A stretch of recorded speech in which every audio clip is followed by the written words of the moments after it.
Hello and welcome to Spyhards podcast, where your hosts go deep undercover for the 200th time into the world of spy movies to decipher which films make the knock list. But remember, this information is strictly for your ears only. I'm Agent Scott. And I'm Ken the Provocateur, taking in a good communist factory drama. I mean, it's the best way to celebrate. Right? You know, we have made a huge mistake building this podcast for 200 episodes around spy movies. We should be reviewing communist factory dramas. I mean, to be fair, our spy movies have taken us into a few socialist factory dramas over the years.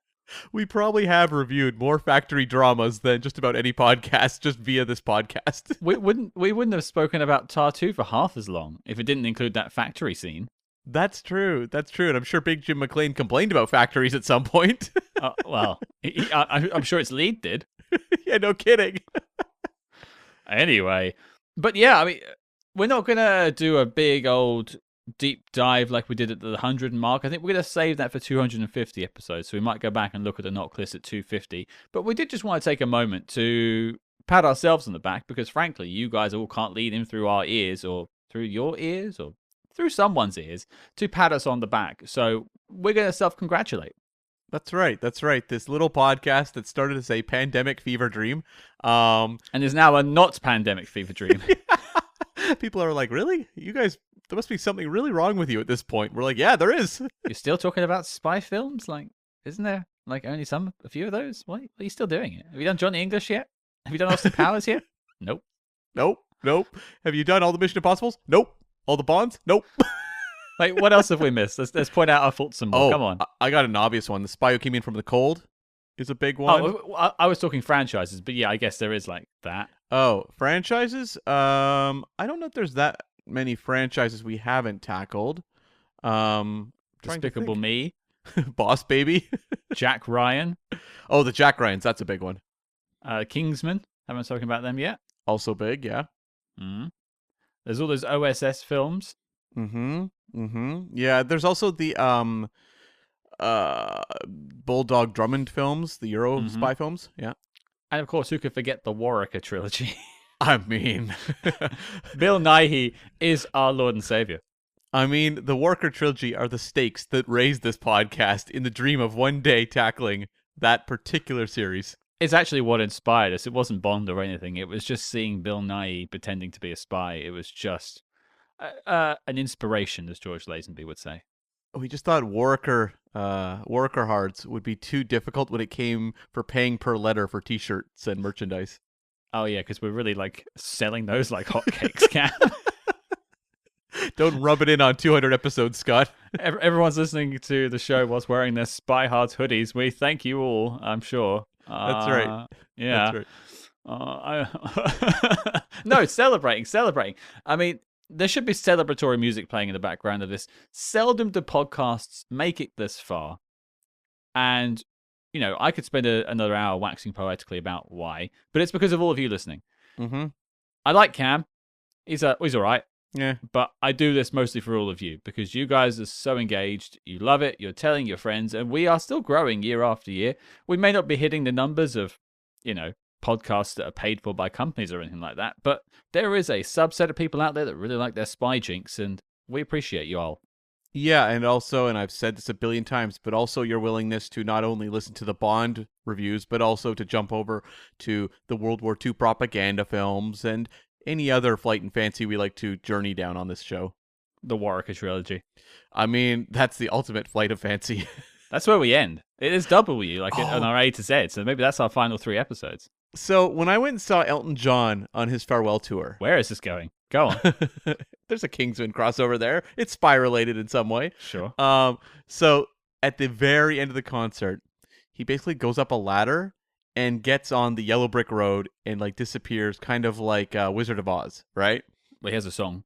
Yes, by of course. Road, so, yeah. Of course. And so like it's a really amazing exit to basically end that farewell concert tour. That will be our final episode. Will be us climbing up and skipping down the trail towards the Warwicker trilogy. I mean, you speak for yourself there. I'm flying away in a Condor Man suit.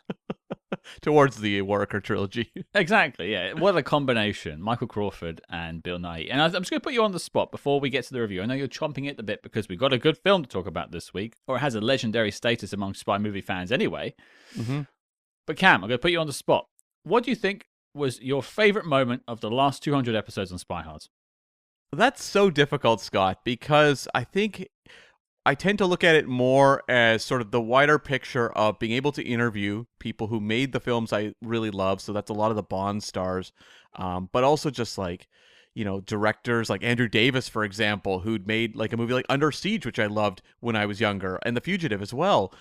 So it's been talking to those people, but also, maybe less flashy, but having some guests on the show that I'd read for decades. And so there have been critical voices out there that we've had on the show. We didn't necessarily make a huge deal about Cam's, geeking out over having them on the show, but behind the scenes, there was a lot of that. And so those were often, for me, the most nerve-wracking episodes because it was kind of like debating movies with your heroes. Yeah, I probably have less kernel stock, in film history than you do. I mean, at the beginning, I even said, like, you're the film buff, I'm the film fan. Yeah. So I've enjoyed interviewing people. I've enjoyed interviewing the stars of the films I've watched, the directors, the writers, the cinematographers, the editors. And that, I mean, I could pick out many interviews that I've really enjoyed doing. But I think for me, the culmination was last year doing that live show in Vegas, interviewing the our man Bashir crew from Star Trek Deep Space Nine. I know it's Star Trek, folks. I'm sorry, but like, being asked to do that wasn't because of our Trek fandom. It was because of what we'd done in the spy movie world, and we were approached because of the caliber of people we've spoken to over the years. And it felt like an affirmation that we'd done something right. Yeah, that was definitely a big kind of... When we do the show normally, we may have like a prestigious guest or be interviewing someone who is like, a next level up, like a Denise Richards or something like that, where you're suddenly like, oh, this is a little more nerve-wracking. But those are kind of like a continuation of what we do week to week. Whereas the, Las Vegas stage show we got to do there, thanks to Trexperts, that was something where it was like outside the norm of what we do. Mm-hmm. And it felt like kind of holy smokes, our podcast has now led to this completely kind of different experience. And that was a milestone for sure. Yeah. Yeah. And I won't get too much into it, but there are discussions going on that this might be happening again in Las Vegas later this year. So if you're making holiday plans, maybe join us in Las Vegas in August. We'll have details when we know more, but the conversations are going on to have us back, and we would love to do it. That's right. Of course, yeah. But we have to celebrate 200 episodes with a big film, so why don't we just get to it, Cam? Let's roll the review.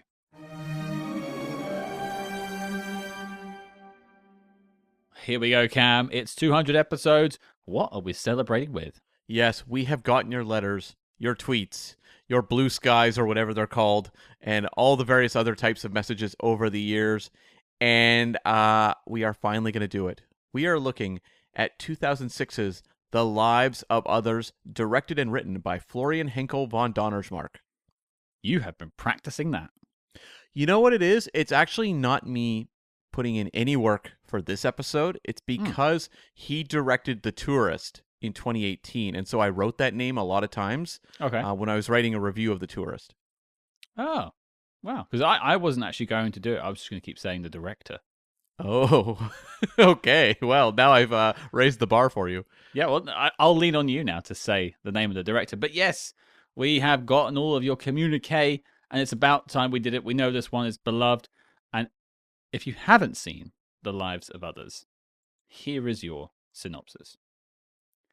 And it's written in German. I'm just kidding. The Lives of Others. Before the fall of the Berlin Wall, East Germany's secret police listened to your secrets.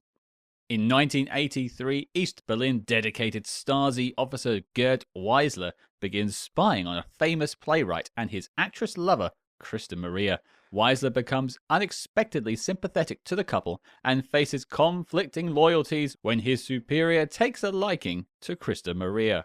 Mm-hmm. Yes. I'm sitting at my desk right now with headphones on, staring at a monitor, crying. And it's a very depressing looking room. You can it's see like it. kind of drab and olive green. Yeah. Olive green. Are you colorblind? It's red in That's here. right. It's drab, olive green, patches on the walls, very cold. It's like exposed brickwork, an impoverished dog in the corner, and And you'll be relieved about halfway through the podcast. well, I hope everyone will be relieved by about halfway through the podcast. Well, fair enough. Well, and Cam, I'll jump in. Actually, we do have an extra treat. You know, it is our 200th episode after all. I figure let's up the ante. Joining us later this week is star of The Lives of Others, Miss Martina Gedeck. Yeah, it's a great interview. We go really in deep about the film. And also, she worked on another spy movie that you may be familiar with, The Good Shepherd, directed by Robert De Niro, which we also talk about. So plenty more spy jinx later this week. But we'll talk more about that at the end of the show. Fresh watch for me. First timer. Cam? Yeah, same for me. It's a movie that I'd meant to get to over the years because I remember the big shock regarding The Lives of Others was that it beat Pan's Labyrinth at the Oscars for best. It did? Oh, yeah, right. best Wow. foreign language film. Back in 2007, I guess those Oscars would have aired. And so, like, at the time, there was a real, like, whoa, how did Pan's Labyrinth lose? Because it felt like such a shoo-in. But this was a movie that was very acclaimed in its time and just, yeah, managed to pass me by. And I was going to watch it early when we started this show because people started tweeting us and whatever else. And then I was like, wait, maybe I should hold on until we actually tackle the movie on the show. I mean, it's the second time we've made that joke about people trying to communicate to us to review this film. I want to specify that isn't usually the notifications we get. Most of them seem to be, when are you going to review X movie? And X movie tends to be Austin Powers, some of the James Bond films, or a bunch of films we've already covered. It's also become a very popular go-to for the artists who join us for Spy Master interviews. And when we ask them their favorite spy movie, this one has come up a couple times now. And every time I would think, I should really watch that. But I also felt it would just make better content for the podcast if I held off until we actually reviewed it. And there's a couple other movies like that. So it's another version of your Little Drummer Girl book, right?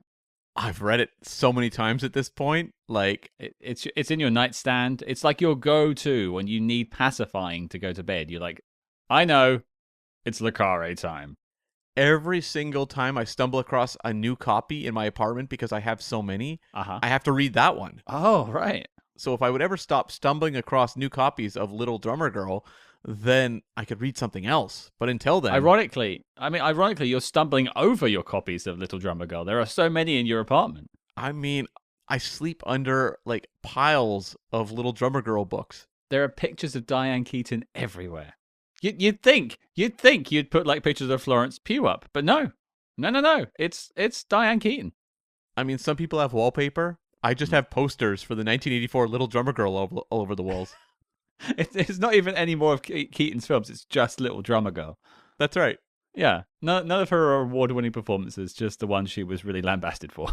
I envelop myself in the world of 1984's Little Drummer Girl. Do you have one of those like life-size pillows of Diane Keaton, holding the M16 like she is in the front of the poster? Scott, I can't talk right now. I have to put in an online order. That's why we're not selling T-shirts, Cam. We need to be selling life-size pillows of Diane Keaton. With the classic Little Drummer Girl look, yeah. Yeah. Coming to the T Public store near you. Or actually, we don't even sell things on T Public. That's probably why we're not selling T-shirts. I'm sending them to the wrong place. Do you think we could sell one? Oh, okay. Challenge.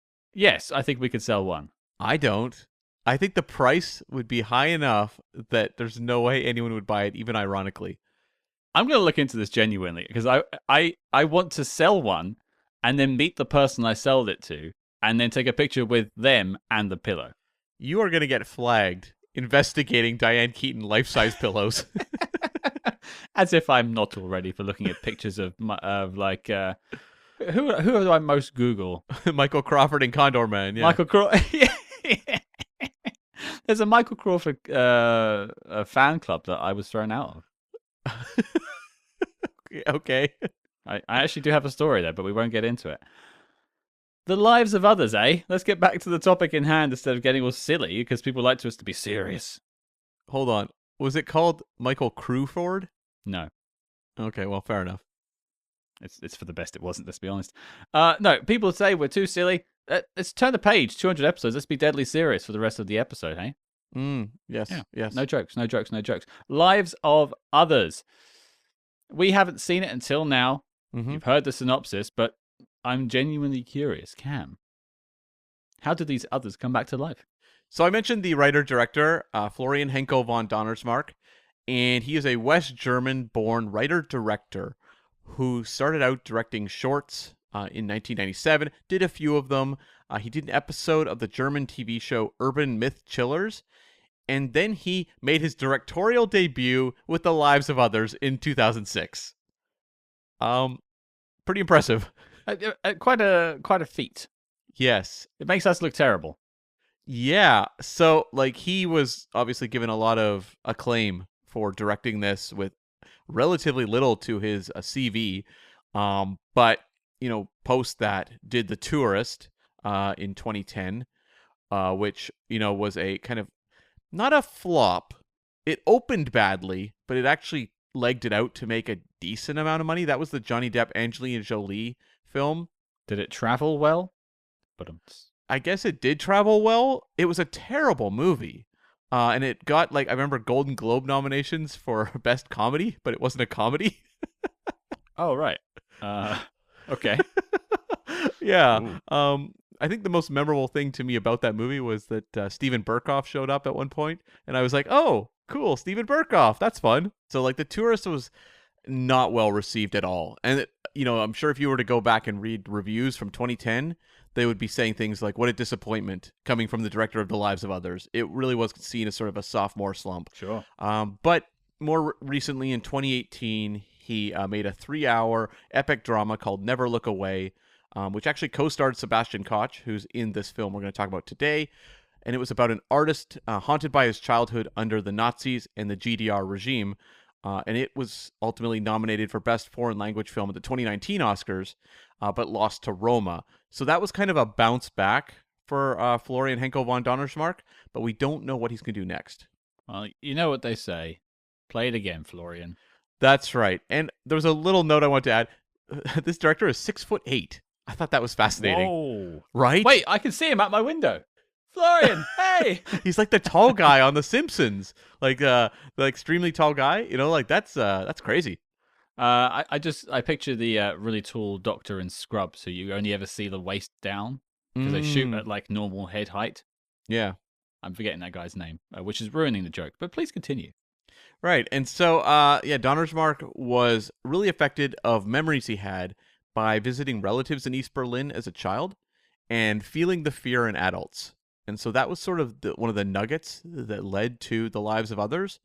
He was also inspired by Russian writer Maxim Gorky's anecdote about Lenin's love of Beethoven. And Lenin had apparently said that the music, he really loved it, but it really troubled him because it made him more empathic towards humanity, because humanity was capable of creating such beauty, and he needed to be merciless as a leader. And so he found it actually compromised him. And so I thought that was sort of an interesting connection with the movie. Lenin, great at parties. No kidding. He's the guy reading books in the corner, right? Like Albert in this movie. Yeah, except you wouldn't be inviting him to your party. No, you would not. But he would show up anyway. It's not Lenin, it's Len out. That's good. Thank you. Thank you, everyone. And so basically, von Donnersmarck said, I suddenly had this image in my mind of a person sitting in a depressing room with earphones on his head and listening in to what he supposes is the enemy of the state and the enemy of his ideas. And what he is really hearing is beautiful music that touches him. I sat down and in a couple of hours had written the treatment. Yeah, I can see that as a starting off point, and that really is the core theme of the film. Yeah. And so this definitely feels like one that came together. Just all the kind of the elements were there to lead to this story within the mind of its writer-director. And it's one of those things that feels like a not unique vision. There are films like this, and there are films I'm going to reference later. But people say auteur-driven. He has seen his vision through to completion. Basically, this is someone's singular vision. Yeah. And so when it came to actually writing the full screenplay, he wrote it in a 12th century monk's cell in his uncle's Cistercian monastery in the Vienna woods. Ironically, where I'm recording from right now. I read that line and I'm just like, I will never be able to say that again on this podcast. No, there are a few spy films that are crafted in a. Where's the monastery? Did you say? In the Vienna woods. At least it's connected to the Third Man, I suppose. I've been to Vienna. I did not go to the woods. You're like, hey, lads, where's that monastery that they wrote Lives of Others? Anyone point me that direction? And then no one spoke English, and you were sad. Yeah, his uncle was the abbot at that monastery, so he had a connection, I guess. I didn't have a connection. Who was the Costello? Oh boy, that one. Why Iona? Are you tuning into Spyhards for the first time, folks? Well, strap in. Right. So, the writer-director found out over the course of writing this that his wife was pregnant, and he thought lives could be made really quickly, and that would maybe get him some money to help out with the, new family. It was not the case. It actually took quite a while to get this movie made because financiers were not necessarily leaping to throw money at this project.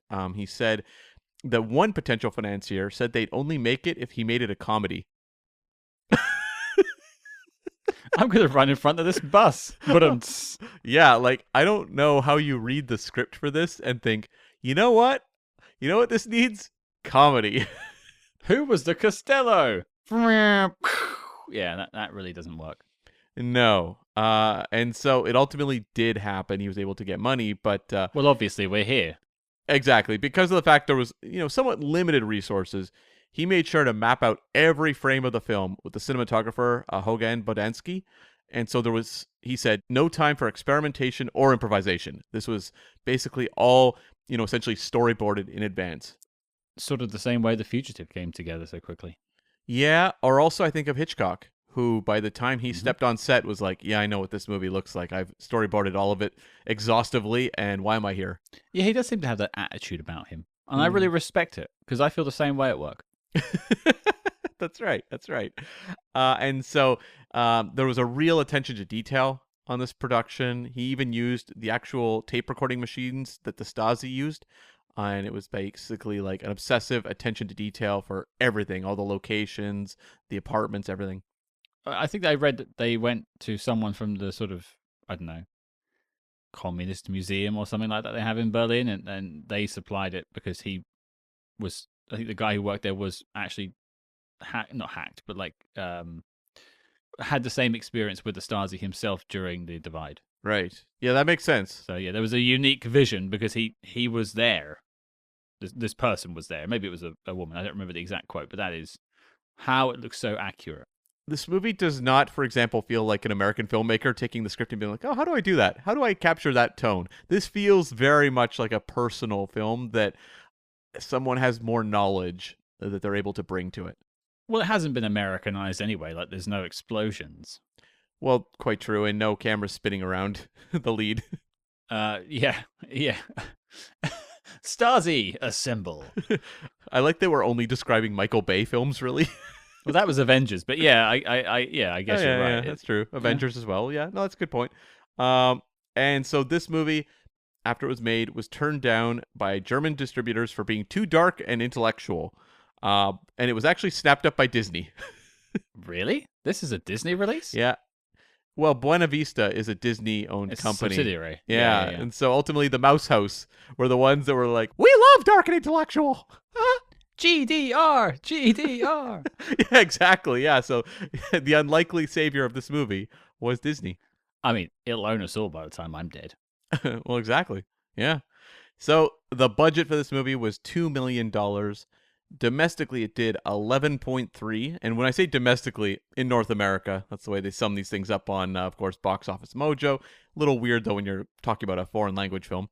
So, yes, 11.3 domestic, international 66.4 for a worldwide total of $77.7 million. I mean, that's taking home some good money. That's a pretty good return on your investment. I'm sure Buena Vista was very happy. But ironically, like percentage-wise, It's what, 800% return on investment? I'll go with your math on that one. Sure. Very quick math. I might be off. Don't at me, folks. I'm not a math major. But and if you did that, like, that looks good, but then you look at what the return is on an Avengers film, Yeah. and it may only make 150% of its budget, but it's actually still making 350 million. Yes, exactly. Yeah. Weird how that works, but I don't know people like bought new like yachts based on this film, but I think it definitely pushed a few careers forward. Yeah, yeah. And I want to note it, as I said, made $77 million worldwide. Mhm. It landed number 77 at the worldwide box office for that year, Beautiful. right between Curse of the Golden Flower, which was a Chinese martial arts film, and Paul Greengrass's United 93, about the 9/11 attacks. I liked that film. It was very good and very haunting. Yep. I've only ever watched it once, and I was like, yep, this is enough for me, folks. Yeah, yeah. And then the top 4 for the year. Number 1 was Pirates of the Caribbean, Dead Man's Chest. Number 2 was The Da Vinci Code. Number 3 was Ice Age: The Meltdown. And number 4 was Casino Royale. That explains the 4. Well done. It does, but boy, what a ungodly 3, huh? I mean, what was the second one? The Da Vinci Code. I didn't like that very much. I mean, no, that's not a movie that aged well at all. I actually watched 2/3 of that film in Spanish whilst on holiday in Cancun last year. It had subtitles, and I just remember it, like, I think it actually improved the film a little bit for some reason. Yeah, that was a bit of a rough sit. Like, the book is such a like pulpy page turner, and then you watch the movie and you're like, this is pretty boring. Pretty boring. I was also drunk and full of fruit. And also, like, that second Pirates movie, which was number 1, like, I don't mind the second one, but it's completely No. torpedoed by the third one. Is the third one the one with Bill Nye as the squid dude? Yeah, Davy Jones, he's in the second one, and he's also in the third. I remember. I think I preferred the third one and the first one. I do not like the third. It's like 3 hours long, and it is just dragged out all. And also, Bill Nye takes a back seat in that one. Oh, maybe I do prefer the second one then. The Bill Nye's one was the second one, right? Yeah, that's with like the Kraken attack and all that. They go underwater and stuff and do all that thing down there. Yeah. Yeah, I think that's the one I prefer. The third one's the one where they go to like the afterlife to get Jack Sparrow. Oh, no. I think I stopped watching it after that. And there's like double crosses for like 2 hours straight. I'm okay. Okay. Well, not okay, that Pirates franchise. You didn't ask, but I also watched The Accountant in Spanish whilst I was in Cancun. Oh, okay. Is that a stay tuned for this show? Yeah, they're actually shooting a sequel or have wrapped a sequel right now. He's an accountant, thus the title, who also is kind of like a secret agent, really. He's more of a hitman, isn't he? Yeah, but like, are we gonna redefine these lines again? I know. And that one also, it's like working for like a secret agency, so that actually does apply. Yeah, he is like tasked with like missions and stuff like that. Yeah. Okay. Yeah. So, as I said, this won the best foreign language film at the Oscars, beating the movie Water, Days of Glory, After the Wedding, and Pan's Labyrinth. It also did very well at the BAFTAs. It won the best film not in English, which is sort of their foreign language category. And it was nominated for Best Film, Best Director, Original Screenplay, and Leading Actor for Ulrich Mühe. Yeah. I was just trying to think why we call it not in English and instead of foreign film. I think maybe like saying foreign film sounds a bit them versus us. Maybe, and I think also that that could have changed over the years. That may have just been what they called it in the year of 2006-07. Oh, my heydays. That's right. Also notable, this movie is number 60 on the IMDb highest ranked films, which I thought was actually interesting. As in user scores or? Yeah, user scores. Wow, okay. Yeah. Usually people are a bit down on IMDb. Right. And so, like, it's not a surprise when you have something like The Dark Knight score very high on IMDb. Sure. Avengers. Yeah, but, I mean, Shawshank, I think, is still number 1. But that's, like, very much a crowd pleaser. I wouldn't think of this necessarily as being a movie that cracks that top 100.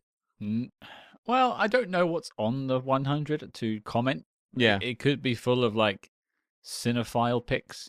I mean, I think, like, things like The Godfather are on there. Jaws is probably on there. This is not me saying anything what I think about the film. We'll get to that in a second. But I'm surprised it's made those sort of. If it was in like 150, I'd get it. Scott is like, come at me, IMDb users. Well, no, it's more just like in my head, IMDb users are people who like general fare, and also like you look at like the worst rated films, and they're not the worst films you've ever seen. They're just the films that have the most bad votes. Well, yeah, that review bombing thing is more of a modern thing, and I think IMDb probably had a better reputation in the past. So certain movies definitely got rightfully recognized for what they were. I think Rotten Tomatoes is the worst one for users. Why is that? Oh, for user score. User scores, yeah. Well, I think like if you're a cinephile, which is not a word I use, but you'll understand what I mean by it. You'll tend to go on something like Letterboxd, I think, before you go onto IMDb. Yeah, I agree. Or Rotten Tomatoes, I think, before you go to IMDb. Mm-hmm. Yeah. I also don't go to IMDb to look at the scores. I don't either, really. So, yeah. Well, I mean, I'm glad it's getting some recognition. It's good to see a spy movie in the top 100. Yep. And then just a sad note, Ulrich Mühe passed away 1 year after release of this movie in 2007 at the age of 54 from stomach cancer. Damn. It's like, that one hurts because it's like breakthrough. It's like, who knows what amazing work this guy could have done going forward. And yeah. Well, I mean, one note I had, and we'll get into it, is he reminds me a lot of Mark Rylance in Bridge of Spies. Big time. I had the same thought. And it was like, that was it. Mark Rylance became a star. And he's still, I mean, I haven't seen him in a big thing recently, but he's still acting as far as I'm aware. And he has done some big things since. Rylance is choosier. He doesn't work a lot, but when he does, it's projects that I think, he has a pretty good eye for quality. Like he showed up in Bones and All, the Luca Guadagnino film a couple years ago with Timothée Chalamet. The cannibal film. Yeah, and he was very good in that. Very good. That explains why he keeps saying no to our invites too. That's true, yes. Well, okay.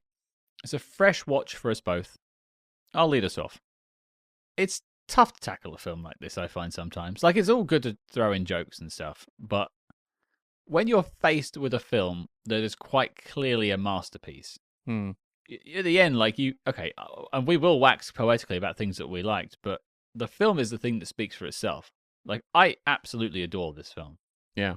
I had the greatest time with it. And yet, ironically, it is also things I don't look for in a film. Subtitles, I struggle with that personally. Like, I struggle to like pay attention to the visuals whilst reading the subtitles. So a lot of the time I miss visual cues or great artistry on like props and sets and things like that.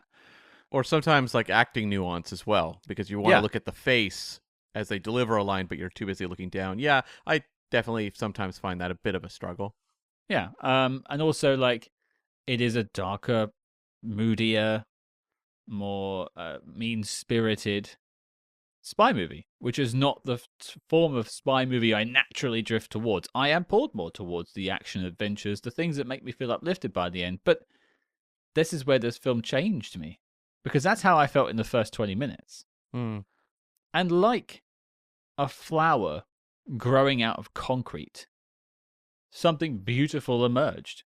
And it's much like the story of the characters in this film. They are surrounded by horror, by mistrust, by deceit and deception, and yet there is something beautiful stemming out of all of this.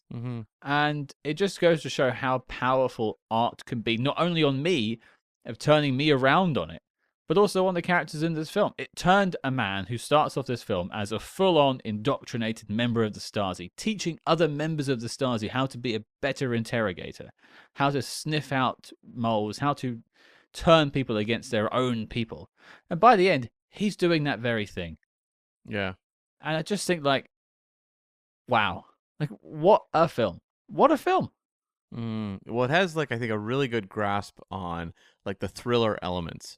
Because it's all character driven, but ultimately, like, it's setting up things that then have you on the edge of your seat. Yep. You know, I think of, the character played by Ulrich Mühe, whose name is Weisler in the film. And you have Weisler growing more and more sympathetic towards this couple he's spying on. And at a key point has to go and retrieve a typewriter. And I was, like, on the edge of my seat. and it's done in a low key way. It's a way that's very confident in the storytelling, that does not feel the need to hit you with a dramatic score and really get, flashy with the cinematography. It just does it in a very gentle, restrained way, but like you are just hooked on what the story is telling you. And I mean, this is a movie that just feels so tightly controlled by the director that you're just like, this is not like a lot of movies we tackle, where like we tend to tackle, I find, on Spyhards, a lot of movies that feel a little more anonymously directed. There are the Without ones, like a personal touch to it. yeah, you may see more of a personal touch when we talk about, say, Mission Impossible 2. Not a great movie, but John Woo obviously is bringing a lot of his own style. You do see that sort of thing pop up time and again, but you rarely see these movies, I think, that are real, like, lovingly crafted, works from a director that feel personal and feel different from what the rest of the marketplace is doing. We tackle a lot of 1960s spy movies because of the Bond craze. I mean, I don't know that the Matt Helm films or the Flint films feel like these loving creations of their directors. No, they feel more like Dean Martin turned up and said some of the words on the script. Yeah. And even like the Bond franchise, it's like they didn't really become auteur driven until probably Sam Mendes was making his 2 films. You could argue Quantum of Solace a little bit. I think that one too, Mark Forster. Yeah. Has a unique vision, I would say. It does. Like, I think like it kind of, starts off with the Craig era. But prior to that, you've got great journeyman directors, but you're not getting that kind of personal sense of that really intimate feel that you get with a movie like this. I mean, I would argue against that. I think Octopussy is a pretty unique experience. It's the all-time high. We just haven't tackled it on the show yet, so I can't reference it. Well, you're not barred from talking about it. You just we haven't reviewed it yet. Yet. And beyond that, we'll take on the Worker trilogy and win. But like, what about you? Like, you sort of bounced back off my comment, but like, what did you think of it? Did you enjoy it? I was really glad to finally watch this movie because I finally understood. Okay, I understand why people really, really love it. And I think it's actually kind of impressive that it did beat Pan's Labyrinth at the Oscars, because I think Pan's Labyrinth is the much flashier movie. Sure. I loved Guillermo del Toro's work. And that movie was big. It was beautiful looking. It was also very auteur driven. But this is the more restrained, quiet choice. And that's not necessarily where the Oscars lean in a given year. And the way you are just pulled through this movie by the performance by Ulrich Mühe, I just was like, as I said, like completely sucked in. When he's sitting there listening, I was listening too, and I felt as invested in the couple's story as I was because of him. And I just think like this is a movie that is just masterfully directed and assembled and very confident. It's crazy to me that this was a first-time directorial effort. This is not like someone working out the kinks, being like, how do I make a movie?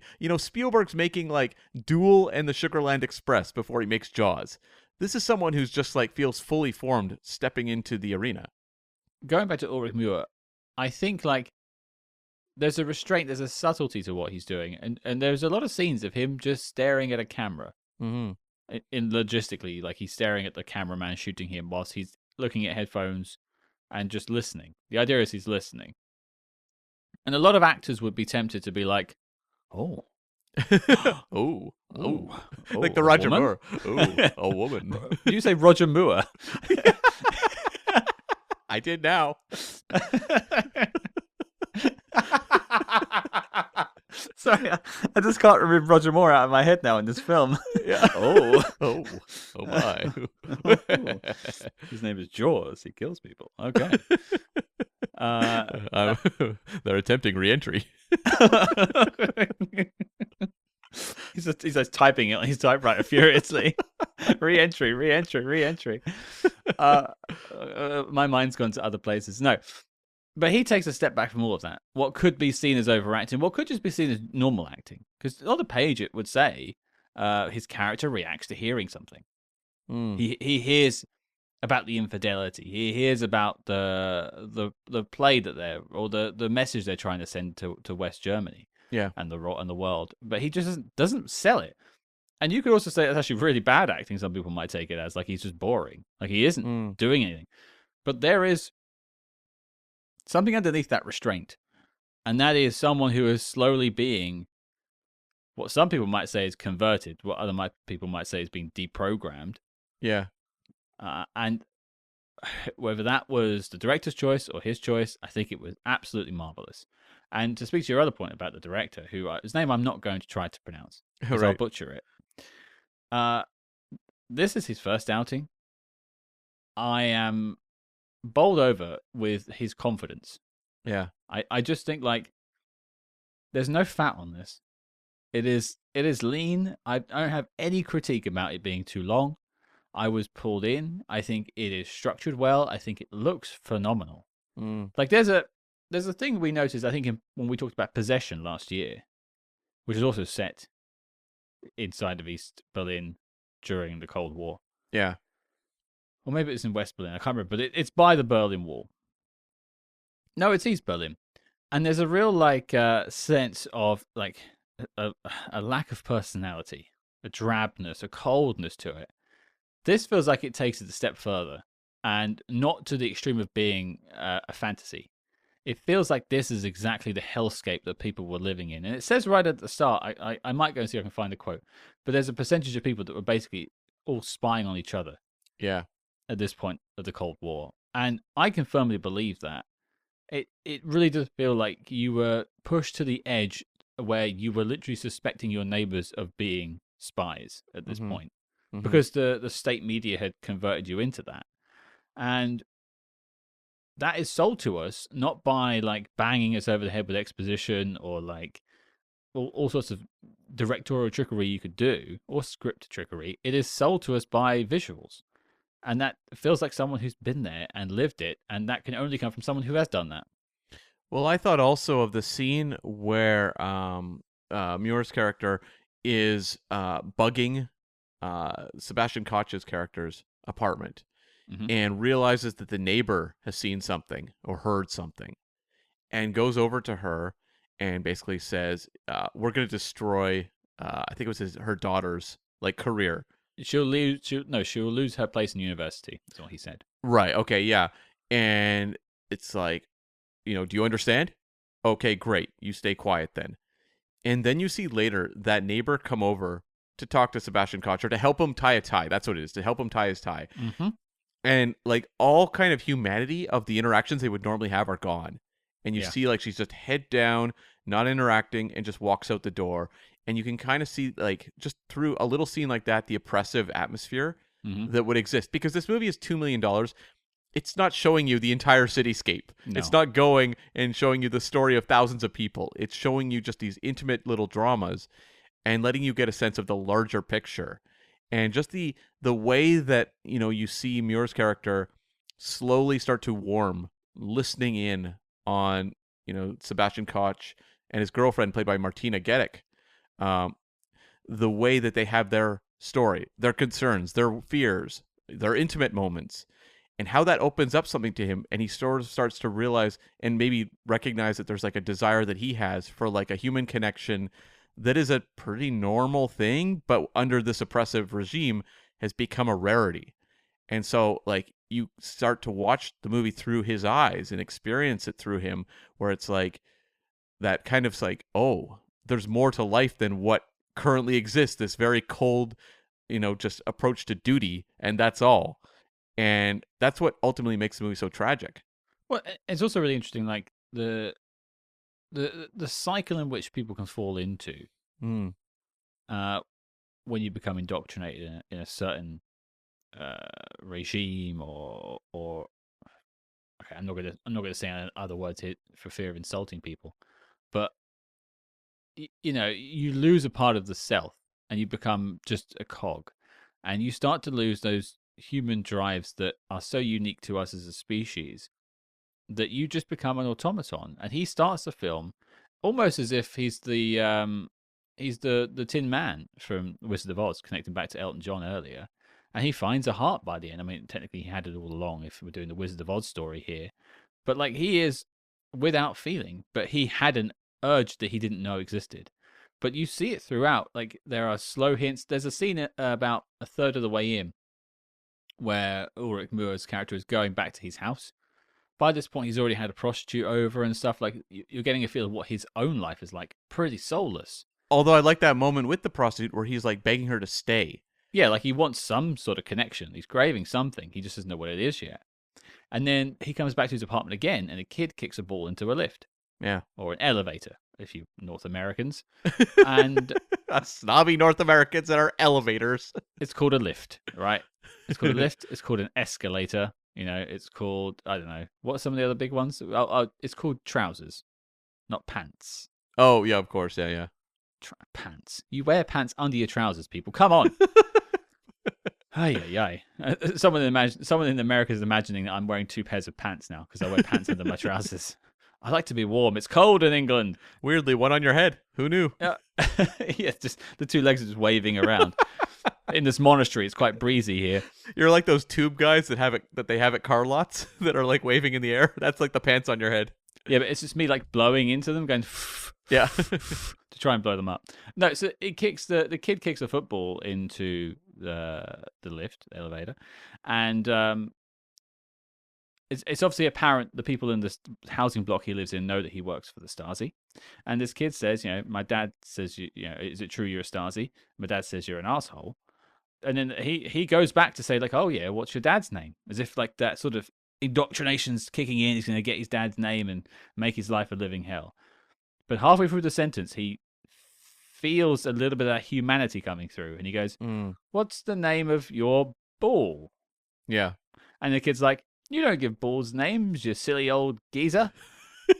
Scott's like, I disagree. I do disagree. I mean, I've met Wilson. That joke flew over your head. Oh. Much like in Castaway when he flew onto that thing. Yeah, it did fly over my head, and I haven't named them, actually. No, I hope not. For my sanity. Yeah, I could try and make a joke. I'm just not going to. I'm just not. You've brought the tone down. We're trying to be like waxing poetically, and you're talking about balls, Cameron. Right. It's like running a Manscaped ad. Who would do that on a spy movie podcast? I know. That would be unforgivable. Diabolical. But yeah, you see that humanity come through in that moment, and that's a whole metaphor I said about the flower bursting through the concrete. Like, that is the beginning of the flower is just starting to burst through. It's great that they do it in stages, and you see that humanity start to flood back into it as he's lost it clearly over the years. Yeah, that's a great scene. That one, I was like, actually, that's another great little suspense moment where you're like, what is going to happen? And I like the way that the movie conveys the oppression in these little personal dramas that just happen. That is a great example. I also think of the scene in the cafeteria where like the young coworker makes a joke about the leadership, and it's like the most What's the deal with the GDR? Yeah, it's like the most silly, nonchalant kind of joke you might tell your coworkers. Yeah. And then you have his superior next to him, who is a very intimidating character in this movie. I think it's played by Ulrich Tukur, the character of Grubitz. And he basically looks at him and says, you know, like, oh, don't mind me. Tell the joke. Don't feel awkward because of me. And the young guy nervously finishes the joke. And then Grubitz basically says, what's your name? What's your rank? I'm going to be, you know, basically reporting you. Your career is over. And then he says, ha ha ha ha, I got you now. And then he tells like some flippant joke about the leadership. We then cut at the end of the movie to that young guy in the like dead letters department in the middle of nowhere. And you just see that like, no, it's like this guy told like a silly joke on his lunch break, and that was it. His career was forever over. Yeah. I sort of like popped a little bit when I saw him in the background of that scene. I was like, oh, they paid that off. I was like, oh, hey, he's popping letters. It was a real point at the screen kind of moment, yeah. Yeah, it's the Leonardo DiCaprio scene for sure. It was, yeah. I was very excited when I saw that because I was like, oh, wow, like it's both funny. Like you do kind of laugh at that reveal, but it's tragic. But that has been like, I think like 4 or 7 years since the incidents. And that guy's basically been working down there constantly for the last X amount of years because of that one flippant thing. I mean, he did show himself to be a little bit of a curious case in the classroom scene at the start. Yeah. Because he asked like, why do we torture people or something like Right. that, and you see the Mühe's character like mark his desk Mhm. as like to Mhm. keep an eye on this one. So there is like a complete story for that character, but it's a nice little touch that people paying attention will pick up on. Yeah. We're already talking about our likes. Let's just make it official. We're in the likes section already. We've already spoken about Ulrich Mühe's character, and I will say now he is the MVP of the film. There can be no Yes. debate on that. Yeah. He is the Mark Rylance of the film. Right. And it's like so much of the performance is little moments. It's just I was reminded of Tom Hardy, not because of the broader Tom Hardy, the the goofy voices and stuff. I'm not thinking of Venom, Let There Be Carnage, but I was thinking of like Tom Hardy in Dunkirk, where the entire performance is like a mask over his face and it's just going off his eyes. It's like just subtle, nuanced little movements. Mm. And I thought of that so much with Muir because the performance can't be big. It doesn't work if it's big. No. And so you have to be invited in just with the slightest of like facial movements. Mm-hmm. And there's so much control over that performance. It's incredible. And it's not the kind of performance that I think is often recognized when it comes to awards. Good on the BAFTAs for nominating him because usually they want the person that has big speeches. Yeah, because you show that on the highlight reel. Yeah. I mean, like, what's the highlight reel for this film? Him sitting there? Yeah, exactly. Like I have no idea. Even like at the end, when you have him as a mailman or working in the steaming letters department, it's not like you can feel that he's sort of a broken guy at that point, like he's given up everything, but it's not cutting to him giving tearful monologues about his place in life. Yeah, there is no waxing poetically for this character. The character is meant to be sly and stealthy and really getting by on his skills that he's put together as a long-time Stasi spy master, I guess, or whatever his role is. But yeah, he is the MVP. But I wanted to sort of pivot from that because we haven't spoken too much about what I would argue are the other two leads. Yeah. Which is Martina Gedeck and Sebastian Koch as Christa Maria Seiland and George Drayman. Mm-hmm. And I'm not going to take away from Ulrich Mühe, but I think the film wouldn't have worked without those two as well. Because I think one thing this film does beautifully, it gives everyone a set of like moral conundrums to deal with. Mm-hmm. You've obviously got the removing of this sort of Stasi indoctrination from the Mühe character, but these two are dealing with a complex set of issues themselves. They're having to deal with relationship troubles. There's infidelity sprinkled into this, but the infidelity isn't just straight up, oh, I was bored at home, so I went and felt like a minister who works for the government or something like that. She was forced into doing it. Yeah. There is more or less a sexual assault in this film at one point. There is, yeah, because she's an artist. Like she is an actress on the stage who obviously cares so much about her career and her art, and that is being threatened unless she has this affair with the minister. And the minister is also the one ordering the spying on, the Sebastian Koch character's apartment, or their apartment, I suppose. And when she's later captured, they use her job against her, which is the one thing she clings onto, is the fact that she is an actress. And they say, oh, if you work with us, you can go back on the stage tonight. People won't forget your name. Yeah. And that's like crack to an actor. Well, it's also like the threat of stripping you of your identity. And they are artists. That is like the most important thing to them. She is an actress and he is a writer. And to threaten that is just a fate worse than death in a way, because they talk about the punishment that you do towards artists. A character actually discusses that and says you have to like remove an audience from them. You have to take them away from any attention. Just put them in a cell and leave them there for an extended period with like minimal contact and just break them. And then when they are let out, they will no longer produce art again. I will also note, I don't think that would work on me. Being left alone sounds pretty good. You say that, but with no one to listen to your Condor Man rants for, a few months, you might see differently. I've got the cell walls. I've got some chalk or a stone. I can engrave Michael Crawford into the cell walls. Such an unclassy reference for me to be making, but do you remember the end of Batman Forever, where they look in on the Riddler's prison cell, and he's created like a like a Batman suit out of his prison outfit? Yes. That would be you dressed as Condor Man with like the striped rags on your hands as you're flapping your arms. That is. I'm on the Eiffel Tower. I can fly. Exactly. Where's Barbara Carrera? If anyone can make that drawing happen, I genuinely want to see me as Condor Man at the end of Batman Forever. There you go. There's your mission, folks, should you choose to accept it. And then on the other side of it, complex characters, also dealing with complex moral issues. Sebastian Koch, George Grayman, is a playwright who is trying to live in two worlds. He's trying to be progressive while also appeasing the government. And everyone should know you can't do two things. You can do it for a little while, but it will eventually catch up to you. I was reminded a little bit of Schindler in Schindler's List. Yeah. With the Koch character. Someone who is walking in kind of the world of a Nazi-ruled Germany. He's out at social clubs. He's throwing parties, while at the same time is taking part in things that would be very subversive to the government in the case of, Schindler saving the Jewish people from the camps. Here, the stakes aren't necessarily as large as they are in Schindler's List, but what, Koch is doing is, yes, he's hanging out with the minister. He's putting on plays. He's showing up in public. He's throwing dinner parties.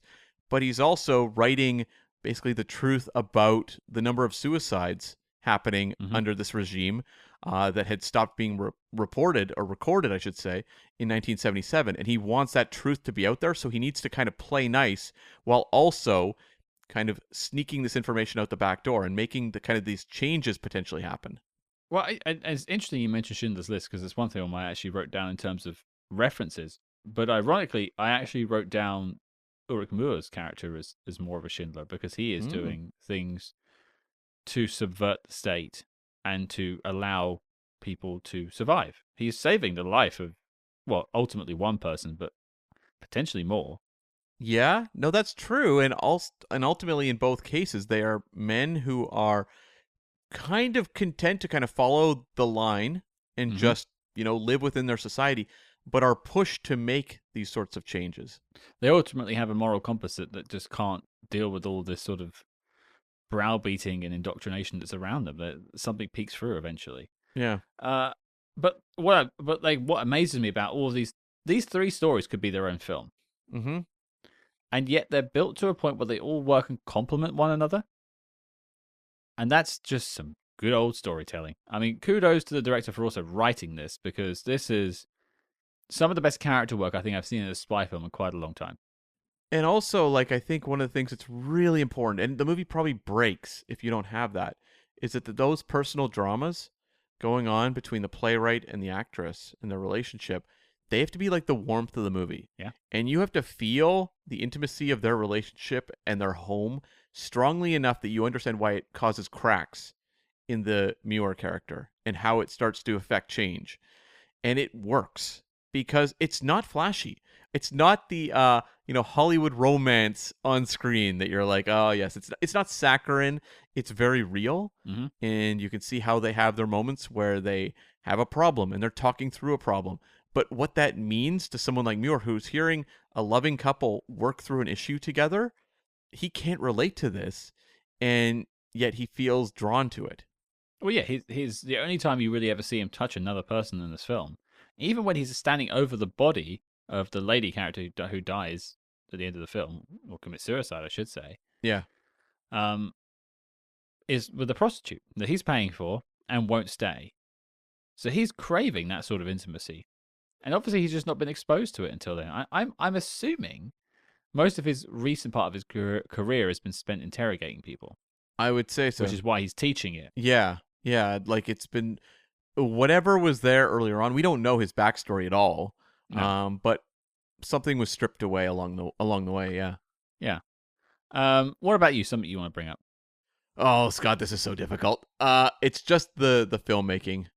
Because the reason I say it's difficult is because there's so much, right? It's kind of like there are many likes and few dislikes. I remember when I did my Armageddon podcast review of Terminator 2, and it's kind of like, okay, it's almost like a boring episode because you're like, how do I just wax poetic about the wonders of Terminator 2's filmmaking? But that's kind of how I feel here. Those are obviously two very different films, but nonetheless, to me, it's the restraint in the way he pulls you into the dramas, because you are in the position often of Muir's character where you are listening in or observing things that you almost shouldn't be seeing. It's an invitation into a world that we shouldn't be witnessing. And the way you lean forward and the way he pulls you into those personal dramas, and even little things like the playwright's friend Paul, who has been up to some behavior that would be frowned upon by the regime, and the way that affects his life. And then we find out a little more about him and his uncle and all these sorts of threads. The way they kind of paint a larger tapestry of this community operating under this rule is like so involving. I was reminded in a way, and it's a different movie tone-wise, but of Rear Window, where you have Yes. Jimmy Stewart looking out the window and observing the little dramas around him, and they are staged in a way that's a little more theatrical, more playful, more fun than what this movie's trying to do. But it was a similar kind of feel where it's like you can have the Muir character listening into a drama going on within a couple's life, and you're like you are getting enough from his observations to kind of have a larger takeaway. And that kind of applies to so many of the situations in this movie where it's like they show you a scene, you listen in or you observe, and you have a sense of a larger picture that's going to add up to ultimately what is a really tragic story by the end that's really going to move you. I also did write down Rear Window, so snap on that one. There's also a lot with the conversation, actually, as well, with Gene Hackman. I haven't seen it, so I'm not going to comment. Yeah. I'm saving that one for another day. Mm-hmm. But one thing Jimmy Stewart's character goes through in Rear Window is a transformation. He starts off as quite grumpy. Yeah, he's kind of a jerk. Bloke. Kind of a jerk, yeah. Like he's not being nice to that beautiful woman standing next to him. Mm-hmm. Guy did not know what he had. He was really negging. I know, really negging.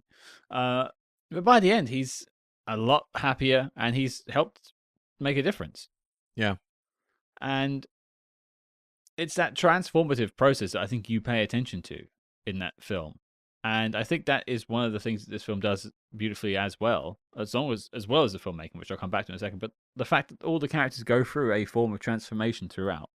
Everyone has of evolution. Even the character, which you mentioned the name of, Ulrich Tukur's character of Grubitz, who is Muir's boss. Mm-hmm. Starts off as a bit of a hardliner, and even lets Muir off basically by the end. I mean, he downgrades him to the cellars. Yeah. But he does let him get away with it. Like, even he softens somewhat. You also have the minister character, played by Thomas Thieme, who shows up at the end of the movie. And this is a guy who's been in power and has been really awful towards the Krista character through the course of the movie. Like, this is the skin-crawling villain, if there is one, within this movie. The reality of it all, really, as well. Yeah. The kind of guy that gets in power that's just the worst type of person you can imagine.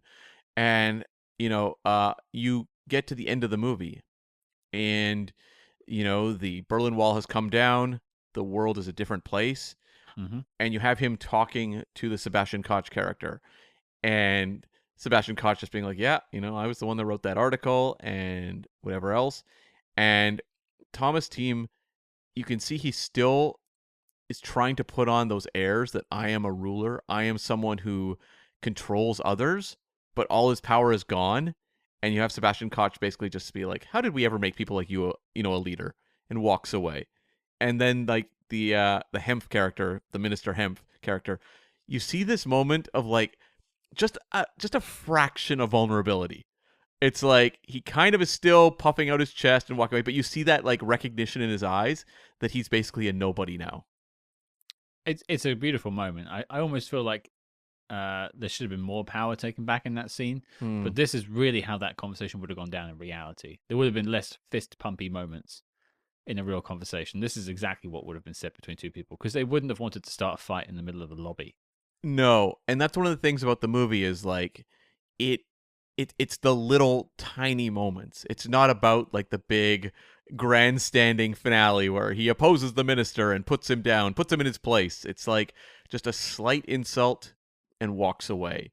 And you see the recognition in the former minister's face, and that's it. And it kind of applies to the same with the journey of the Muir character as we move forward, where, he's in the letters department, and then he's a mailman, and we see him just on his route. The movie is not giving us great insight into how he feels about any of this, what we are, where he is in life at this point, like in his personal life, if anything has changed. We don't really know. We have other people observing him, and the camera observes him. But the final moment is just this very restrained, him going to a bookstore, finding out that the Koch's character has written a book dedicated to him, and he just has the final line of, someone saying, "Do you want it gift wrapped?" And he says, "No, it's for me." And it's not, swelling score rising up as we see him walk out the door. John Williams sweeps in and just like, da, da, da, da, da. It's none of that. Yeah, it's not like a trinkly, like, now's your time to cry moment. It just lets it play, and that's that. And that's why I'm so into, like, the directorial confidence in this movie, and why it's so absorbing, is because it's letting the audience read into the characters and the nuances themselves. It's not telling you how to feel. And look, I love some movies that tell me how to feel. We loved Bridge of Spies, and that's a movie that has that score and a little more of that, sweeping filmmaking style going on. Veneer. Sure, but like, that's doing it on a Spielberg kind of level and approach, and I love that movie for that. But I love that this movie is just so restrained and just pulling you in. It's constantly pulling you into its drama. Well, I think that is purely because of the performances are so realistic. Yeah. Like, there is a sense of, there is no bombast here. These are people you could have encountered in your daily life. They just happen to be stuck in East Berlin. Yeah. And so you can put yourself, I think, in almost every single person's shoes of the main three characters, and you can understand their motivations and their choices. No one does anything particularly nuts. Mm-hmm. Like, I think I probably would have broken if I was arrested by the Stasi. Yeah, I mean, especially when they have you for day after day. Like, you see early on what they do to someone they're interrogating, where it's like 48 hours straight, sleep deprived, and they ultimately break him. Yeah, much like you when you do a ton of editing for the show. No kidding. Yeah. And I was just doing some quick math there on my calculator. The director was 33 or maybe 32 when he made this movie. And like, the level of insight it seems to have speaks almost to someone who's older. Well, given that it was 1989 the wall came down, this came out in 2006. Yeah. So he would have maybe been around if he lived in Germany. I don't remember if he said that as part of his bio, but he was born in West Germany. Right. Okay. So he would have had 5 or 10 years of the decadent western side of Germany. Mm-hmm. Yeah. But I suppose you would always hear how the other half live. Oh, well, he would visit family in East Germany. Right. There you go. So yeah, there is a sense of knowing there, a sense of realism, and again, like, I agree with you. It is weird. We could spend the next hour waxing poetically about stuff that we like, and I think the last one I want to bring up is I love how the Stasi's ultimate punishment is sending you to the basement to open letters. Which I was like, that doesn't seem so bad.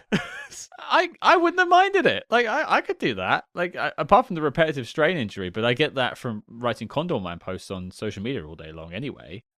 Yeah, I'm like, oh, does it pay well? Is there... No? Okay, well, well, maybe then I have issues, but... The real tease is that he doesn't get to see in the letters. Right. He's just there opening them. Yes, but I think ultimately it's that under this regime, it's like you need to perform for, the regime, and you will rise up within it.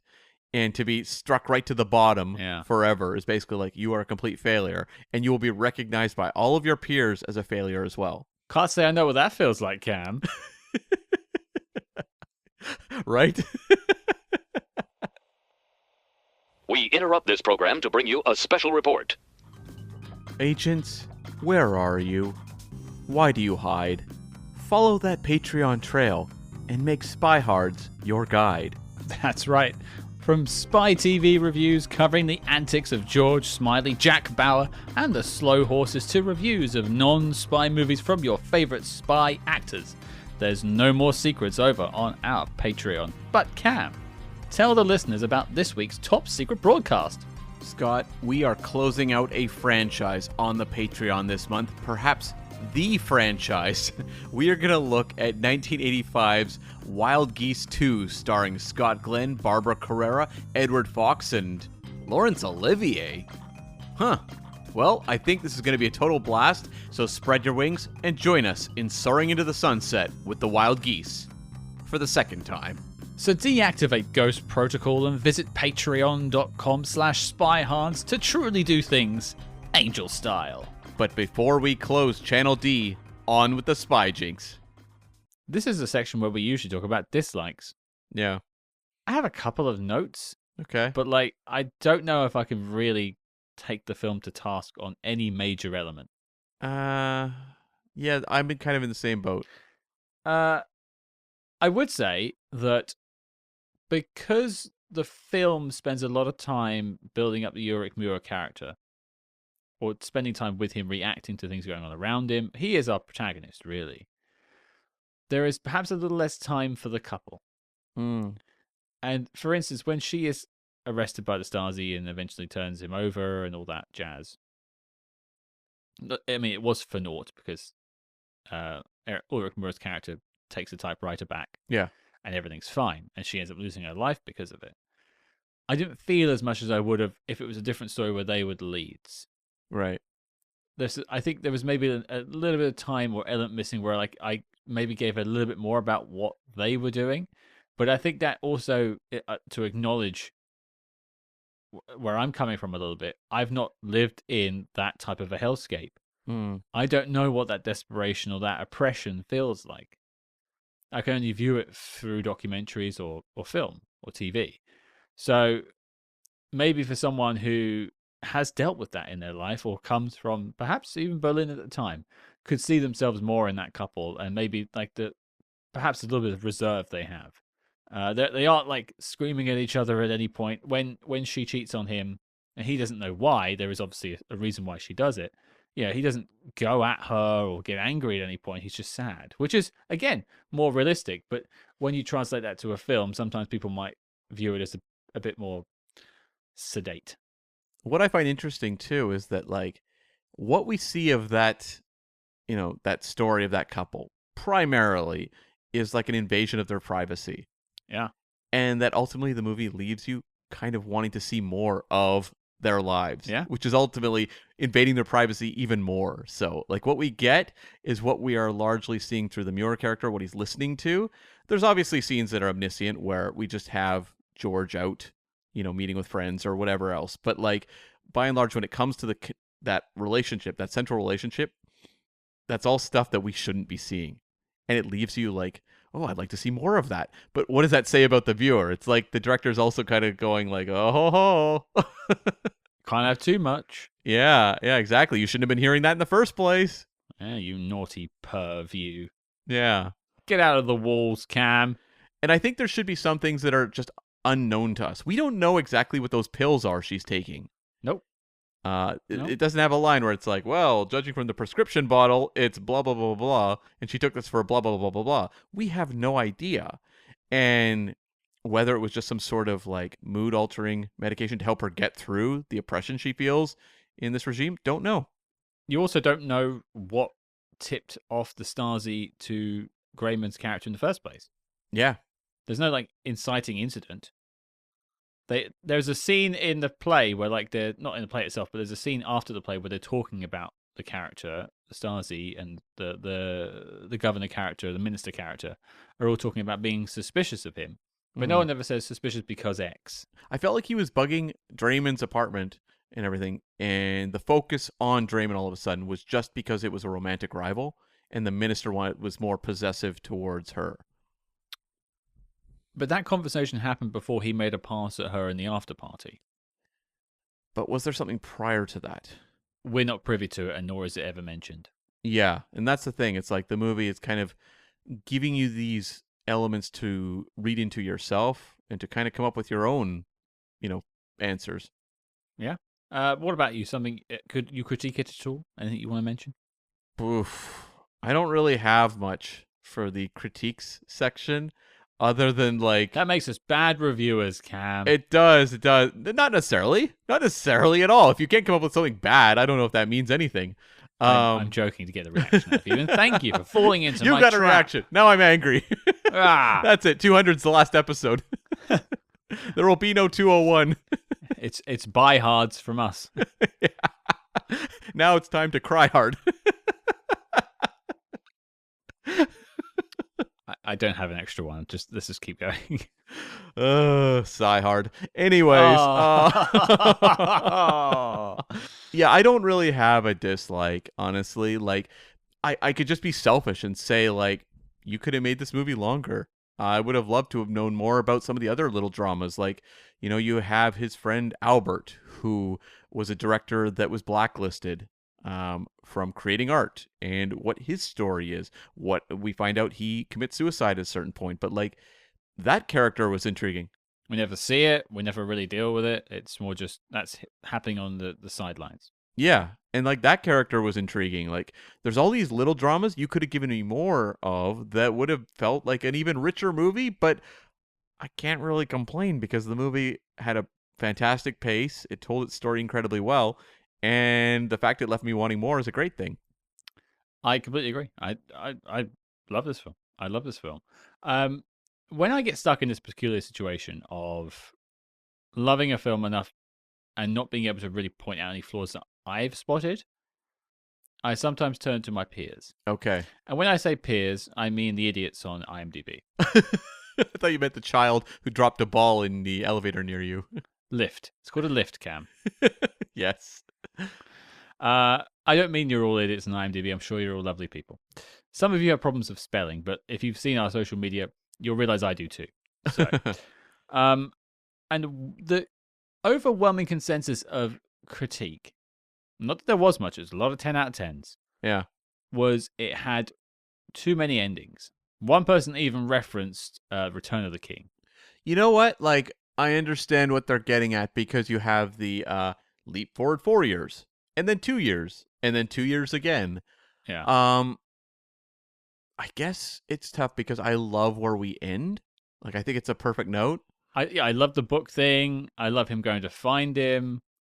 There's maybe a way of doing it in one, maybe, but I wouldn't take it away personally. I'm not saying this is a critique I share. It was just something I thought it would be interesting to share what a consensus was online.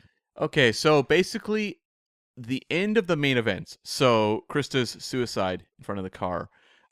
We flash forward 4 years, and that's where we see Muir's character in the letter department, steaming letters, the joke guy down there. We then flash forward 2 years, and we see George confronting the minister and making that comment about, him being like a bad leader. And we also see Weasler as a mailman, and we see George seeing him run his route on the street. We then flash forward 2 years again, and that's where you have Weasler going in and buying the book and having that ending. So we need, I think, a gap between the encounter with the minister and seeing Weasler to Weasler getting the book. The 2 years sounds about right there. I think you need that for him writing the book. Well, because the minister also points out that he hasn't written anything since the wall came down. That's been 4 years. Yeah. So it's like, this moment with the minister and finding out about Weasler is what inspired him to write again. Yeah. And then you have that flash forward of 4 years from the main events, and that's him in the letter department, which means it's still, the Berlin Wall is still up, which is why he's in that department. So you need to establish a shift in time. I can understand that kind of Return of the King criticism, but I don't know how you condense these events so that they make sense within a timeline. I mean, there's probably an argument you don't have to show it. Sure.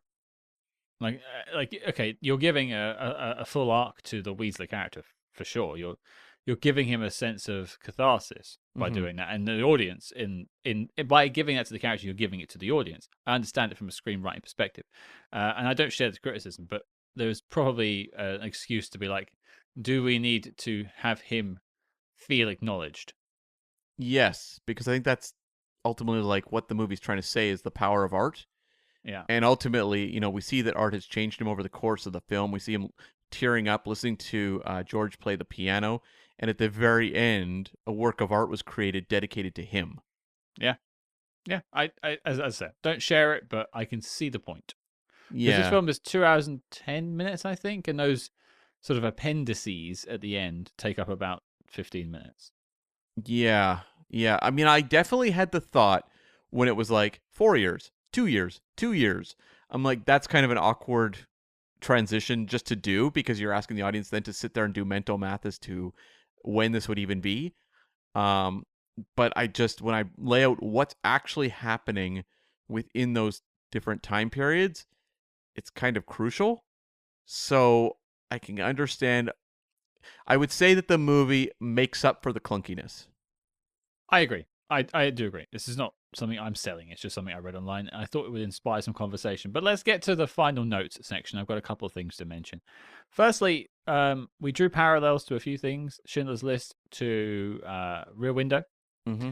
Another thing that came up in my absorbing of this film was George Orwell's 1984.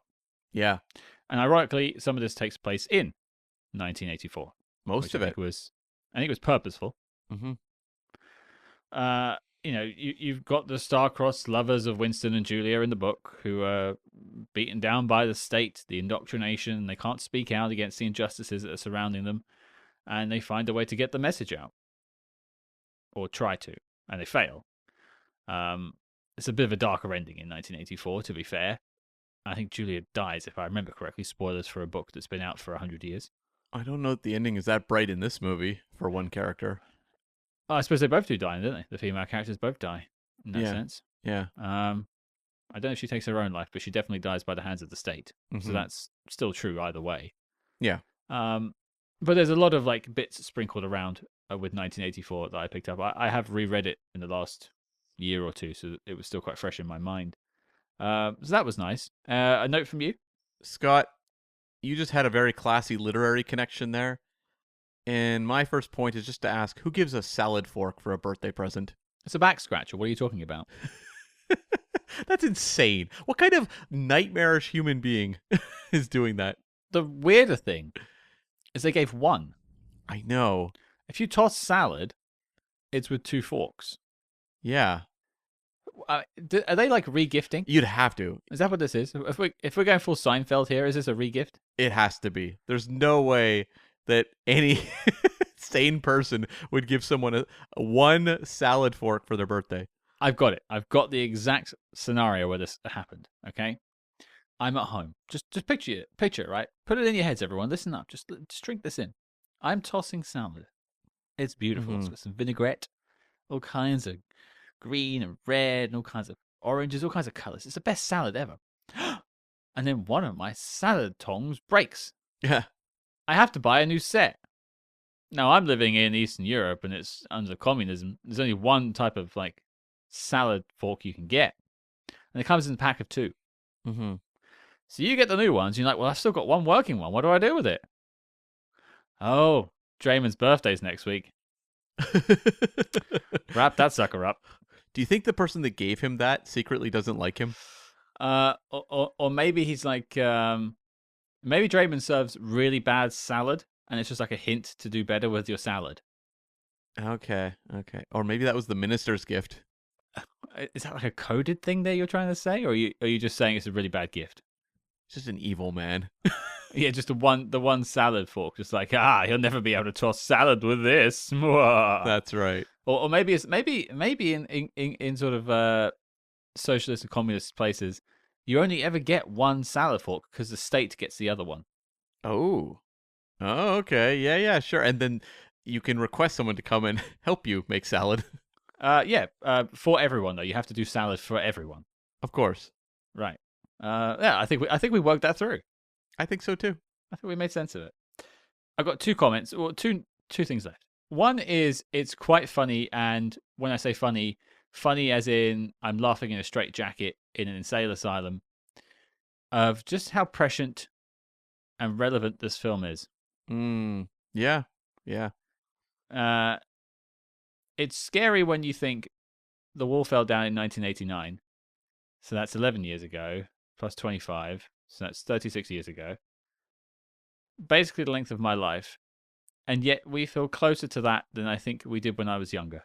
I do think that is the case. Yeah, it's great times that will hopefully inspire great art further down the road. Oh, I can't wait to read that guy's book after we've all gone through it and had one salad fork each. Yeah, after the social media wars. Oh. Another observation I had was this movie has some great locations, like consistently where you feel like the oppression of East Germany. The sad bar that Weasler goes to, that that Krista meets him at, and that place, I don't know that I've ever seen a more depressing bar to hang out in after work than that one. No, I don't think I've seen anything worse. In spy films, I have. Have you? I think about The Deadly Affair, where they go to that pub. Oh, that was pretty bad. That looks like that was pretty bad, and like the guy left his daughter alone upstairs in the house. Yeah, when he was trying to shag 2 women and stuff downstairs. I mean, he was having a great time. I think though, right there you have crossed that out, because that guy was capable of having a good time at that bar or that pub. No one is having a fun time at this bar. So that's the Spyhards bar, right? It is. It's a place where broken people go to just to cry. And to buy life-size body pillows of Diane Keaton. Exactly, yes. Just buy one, folks, and I win. I win it. Yeah. I'll get a price. And just the other note I had was, we didn't really emphasize it, but like Martina Gedeck's performance in this is shattering. Like the thing is, like, a lot of the movie is driven by the Mühe character, and that's who we're kind of more closely tied to. But like, there are scenes that Martina Gedeck has to communicate to the audience that are so unpleasant and skin crawling, and she does it, I think, very bravely. But also, there's just the slow like cracking of this woman's soul in front of us as she is broken by the state, I thought was just haunting stuff. And I don't know that performance gets necessarily recognized as much as like the Mühe character. No, I think if we had more time and I wanted to go for another half hour, I would have spoken more about her, because I think she is fantastic in this. There's a scene in particular, which this is partly to do with the director as well, so credit where it's due, but like they shoot her in like a POV shot from the boyfriend's point of view. Yeah. And she is just, I don't know if it's a different lens they're using or something, but it looks completely different to the rest of the film. And she looks like a star. And her face is just so bright and wonderful and cheerful. Like, she looks like $1,000,000. And it's such a juxtaposition seeing her later in the film. She's kicked out of the Stasi headquarters looking like a complete mess. Yeah. Or even in that bar. Yeah. Where she goes in wearing like the glasses to kind of hide her identity, but it's like, it looks like someone who's just been through the ringer and is just trying to like have a moment of anonymity. Well, I hope to see more of her, because frankly, she was fantastic in this.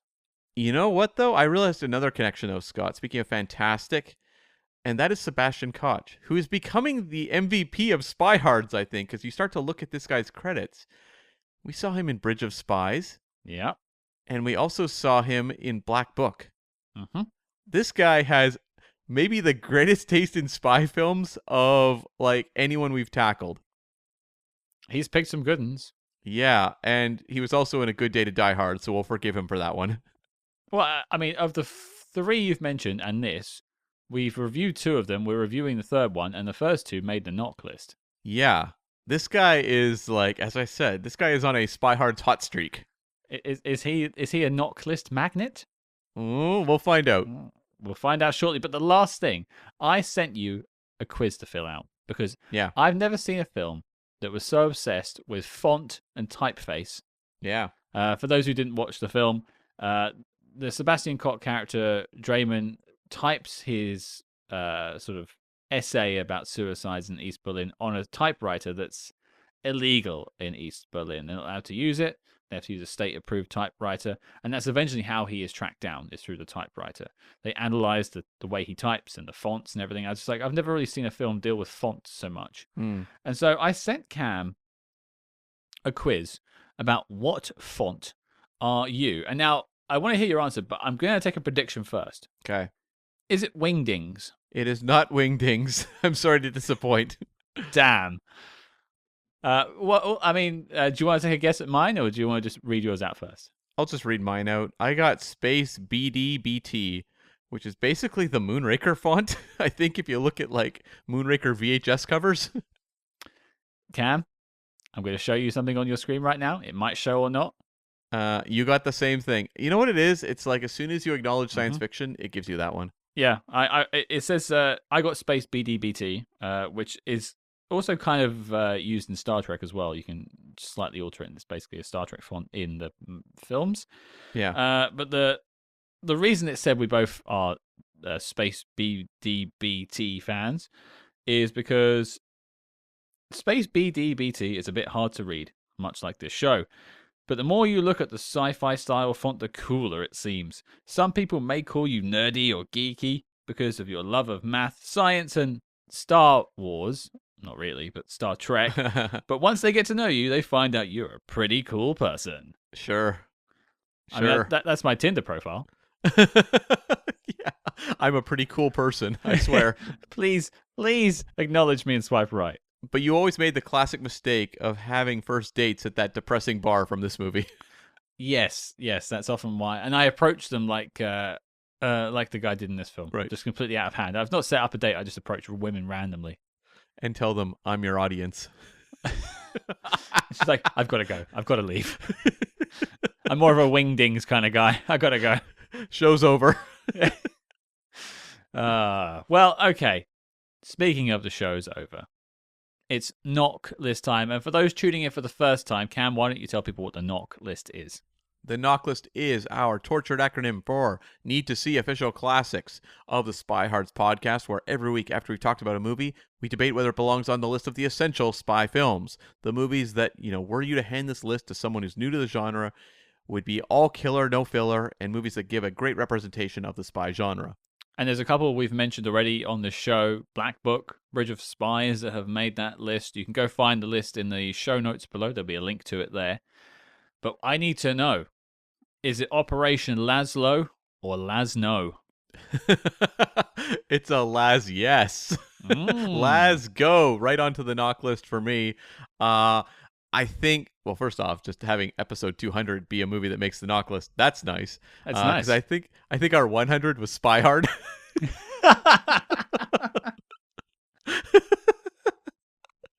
Oh, yeah. So that's a nice change in pace to, have a movie that's deserving of the acclaim. It's on brand for us, though, isn't it? Though, like having It Spy is. Hard as our 100th episode. Yeah, like, number 300 will be Boss Baby 3. So I think that about sums it up. But no, this is a movie that I think is very special. And, we haven't tackled a lot of international spy films. But it's great to have one on the knock list. I think we've got another one on there already, but Black Book is on there. But, it's nice to add more. Yeah, I mean, I completely agree. There's only a couple on there at the moment. Ghost in the Shell and Black Book, I think, are the only two not English-speaking films. I think that's right, yeah. Yeah, so it's nice to have another one, and you don't have to be an investigator to figure this one out. I love this film too, and this is the type of film that would usually have some barriers of entry for me enjoying. It's not the type of spy film I reach for. It's not in English. There's subtitles. There's a lot of things that would be obstacles for me, and yet it broke through all of those. And this will be one I probably go back to at some point. And if you're asking me, is this a need to see official classic of the spy movie genre? Heck yes. Yeah, 100% agree. Well, there you go, folks. 2 yeses. And for our 200th episode, The Lives of Others is making the knock list. The dossier on the film is complete and filed as classified. That's 200. We did it, baby! Boom! And yes, that leaves still many other classic spy films for us to tackle in the future. This is not the end of the road, just the beginning. Look at me, Ma. I'm flying. Yeah, it's been an absolute dream, 200, but there are hundreds more to go, and there's a reason why we sprinkle in those Spy Hard specials and those films you don't necessarily know about from most of the time, really. It's to allow us to keep going for longer, because if we just did the hits every week, they'd all be on the knock list, and the discussion would be absolutely moot. And I mean, we really were risking this podcast when we tackled Little Drummer Girl so early in the program. We didn't know that the body pillow crowd would be so affluent and ready to spend their money. Exactly, yeah. Yeah.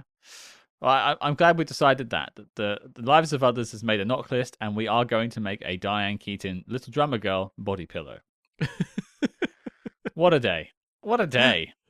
Before we announce what's happening next week, I'll remind you all, stay tuned. Don't touch that dial. No, get your hand away. Bad. Don't touch that dial. Later this week, we're sitting down to one of the stars of this film, Martina Gedeck. We're going to be talking all about her work as Kristen Maria in The Lives of Others. Plus, she, in the same year as this, which is baffling to me, she starred in The Good Shepherd, another spy movie alongside Matt Damon, directed by Robert De Niro. It's a great interview, if I do say so myself, and it's just me, solo. So it's actually even better than usual. So make sure you stick around for that. But the question people might be wanting to hear right now, Cam, what are we talking about next week? Yes, we are going to look at the 5th Man from U.N.C.L.E. film, The Spy in the Green Hat. I was talking earlier about intimate, artist-created films. This is not one of those. Character-driven stories, like deep, introspective, emotional journeys. Yeah, this isn't that. But we're hopefully going to have fun, and more fun, I hope, than in the last one of our spies is missing, which was that was not a good movie. That made the disavowed list. So I'm hoping for a bounce back with this one. Well, in classic Spyhards fashion, we had someone with the caliber of John Koch on to review it with us.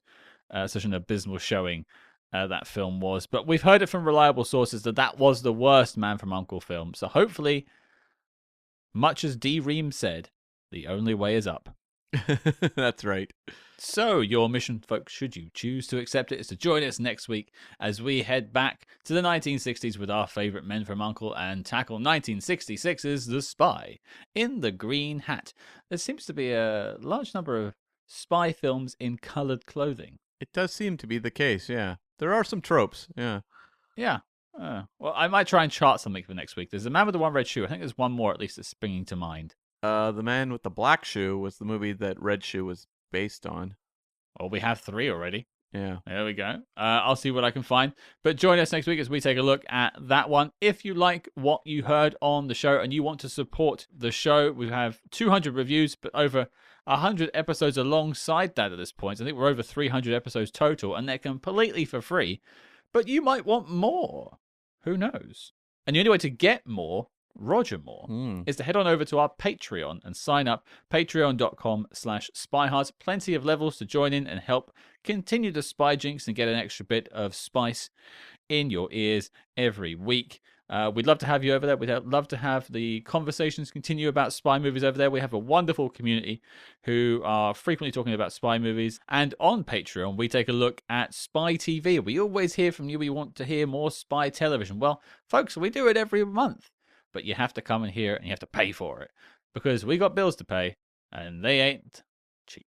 It's mostly Cam wanting to get the latest steamers to open the letters he likes to filter through. I'm too lazy to open my own mail. Yeah, he's got multiple around the house at this point. I can only assume he sits on them. They keep burning my copies of Little Drummer Girl. That body pillow has some scorch marks on it. Yeah, exactly. Wait, what? What? What? Join us over on the Patreon. We'd love to have you. Patreon.com/Spyhards. Links in the show notes below. And continue the conversation with us on social media. You can find us wherever one might social media at Spyhards, SPYHARDS. Links in the show notes below. And we are over on Blue Sky, and we are most active on there. But until next week, folks, Cam and I are off to unwrap presents and then presumably have intercourse.